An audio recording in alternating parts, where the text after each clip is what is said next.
திமுக அரசின் சாயம் வெளுக்கிறது.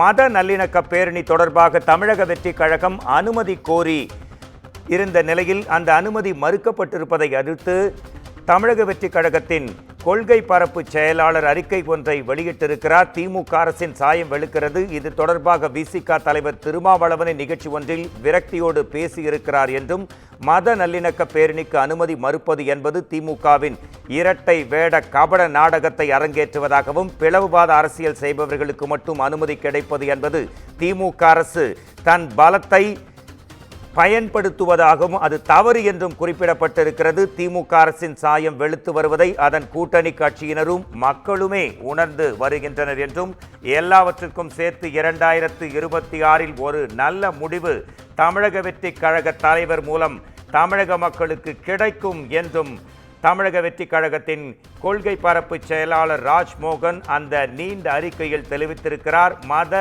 நல்லிணக்கத்துக்கு எதிரான திமுக அரசின் சாயம் வெளுக்கிறது என்ற தலைப்பிடப்பட்டு கிட்டத்தட்ட 20-25 வரிகளில் இந்த அறிக்கை, கண்டன அறிக்கை வெளியிடப்பட்டிருக்கிறது.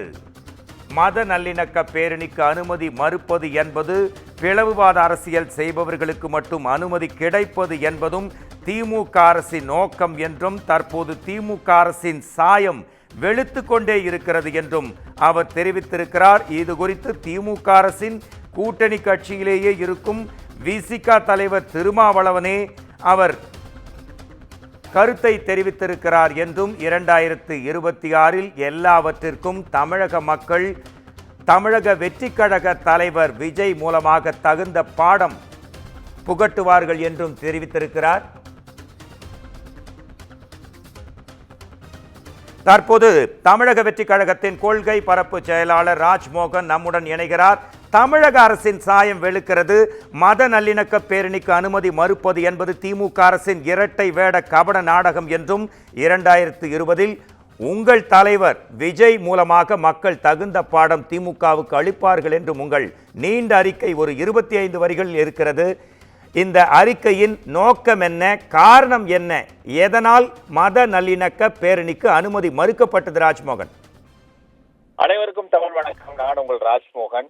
அறவழியில் போராடுவது, அமைதி வழியில் போராடுவது, அமைதிக்காக போராடுவது, இது மூன்றுமே ஜனநாயகத்தினுடைய ஆன்மா. ஆனால் அமைதிக்காக போராடக்கூடிய, அமைதி வழியில் போராடக்கூடிய இந்த மத நல்லிணக்க கூட்டமைப்பினுடைய பேரணியை தடுத்து அனுமதி இல்லை என்று நிறுத்தி இருக்கிறார்கள்.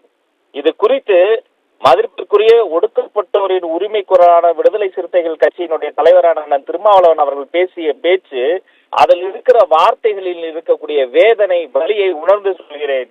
யாரை திருப்திப்படுத்த இந்த பேரணியை நீங்க தடுக்கிறீங்க? யார் உங்களுடைய சூப்பர் பாஸ்? யாரு?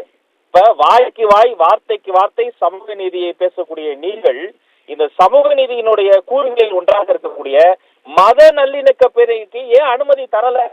அப்ப இது உங்களுடைய சூப்பர் பாஸாக இருக்கக்கூடிய, உங்களுடைய மறைமுக கூட்டாளியாக இருக்கக்கூடிய, எல்லா வகையிலும் உங்களுடைய மறைமுக கேள்வியாக இருக்கக்கூடிய யாரோ ஒருவரை திருப்திப்படுத்த இந்த கபட நாடகத்தை ஆளும் திமுக அரசு செய்து கொண்டிருக்கிறது. அதை தான் என்னுடைய அறிக்கையில் சுட்டிக்காட்டியிருக்கிறேன். இதற்கு தீர்வாக 2026 எங்களுடைய தலைவர் மக்களின் சக்தியோடு இதற்கான ஒரு முடிவை கட்டுவார் என்பதை நான் கூறுகிறேன்.